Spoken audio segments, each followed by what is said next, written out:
It is great to be here with you today. I'm always glad to get out of Washington, D.C. What a strange kind of place that is. And yet how crucial it is that Southern Baptists be engaged in our cultural witness, not only in our local communities, but also in our nation's capital, as well as around the world. I appreciate the video we were able to show you, and just want to reiterate our appreciation for your commitment to the cooperative program.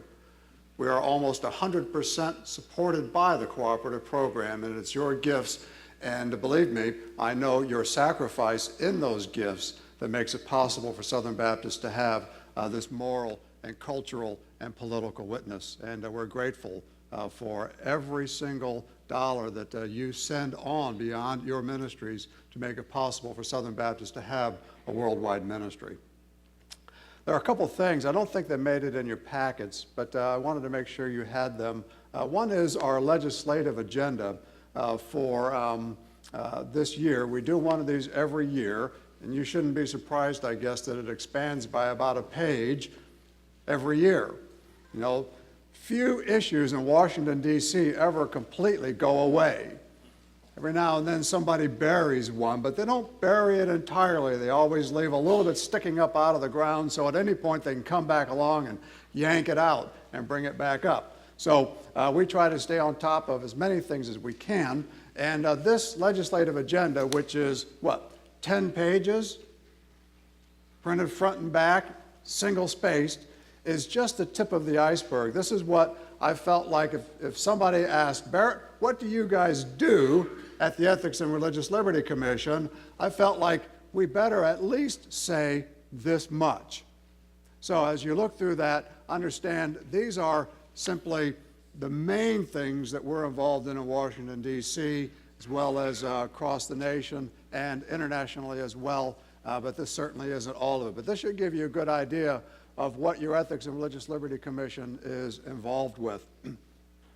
There's also another piece for you, and we're going to be talking about this in more detail in this time and the next time.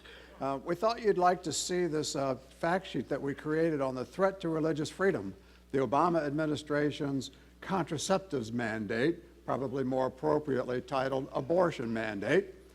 We thought you'd like to see just exactly what is involved in that mandate and how it threatens religious liberty and how it threatens you and your convictions, as well as, quite frankly, your health care. So you want to make sure you get a copy of that as well. I will be referring to it later also. Well, I don't have to tell you because you're here. Our nation is in peril. We are at a point where something better happen quickly, or our nation is about ready to head down a road it may not be able to take a U-turn on and come back without significant prices to be paid. Our culture is in decay.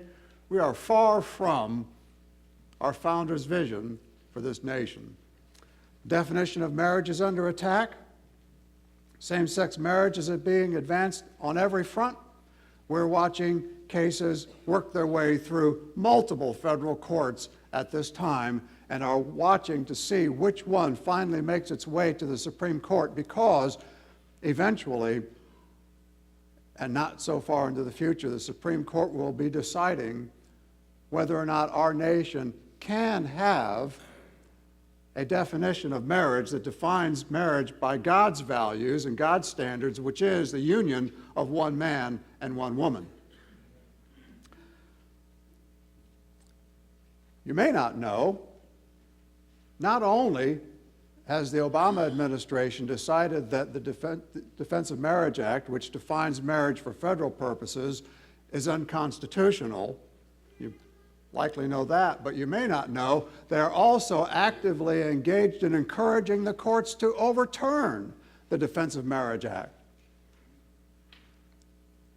in the case in California, right now before the federal courts, the Obama administration filed a brief saying that they wanted the federal court to continue to pursue this lawsuit because they themselves believe that the Defense of Marriage Act is unconstitutional, and actually submitted a brief explaining why the Defense of Marriage Act is unconstitutional.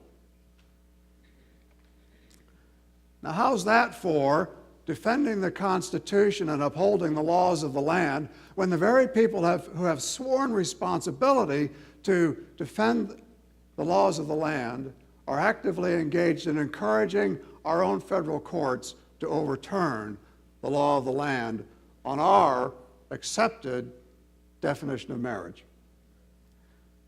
Not only are we seeing threats on our understanding and the importance, the crucial nature of marriage, but we're also seeing the radical homosexual agenda continuing to advance.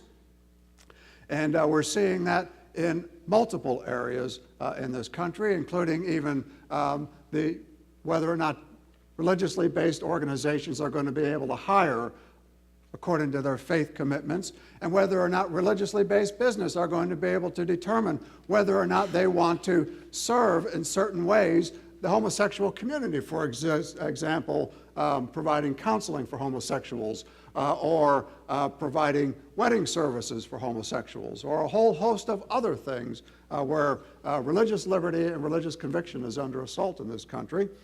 And also, you're hearing now where colleges are actually kicking religious institutions, faith-based groups, off of the college campuses because they actually have the nerve to decide that the leadership and the membership of their organizations ought to actually hold to their values and their beliefs. Right now, Vanderbilt University in Nashville is kicking college organizations off of the campus because they actually believe people who join their organization should actually share their religious beliefs.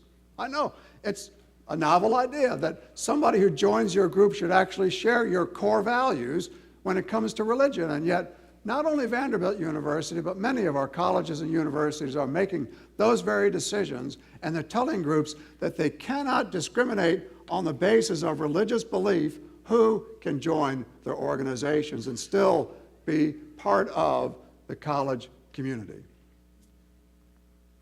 But it doesn't just stop there. Personal values are decaying as well across this nation. This is, to me, a staggering statistic.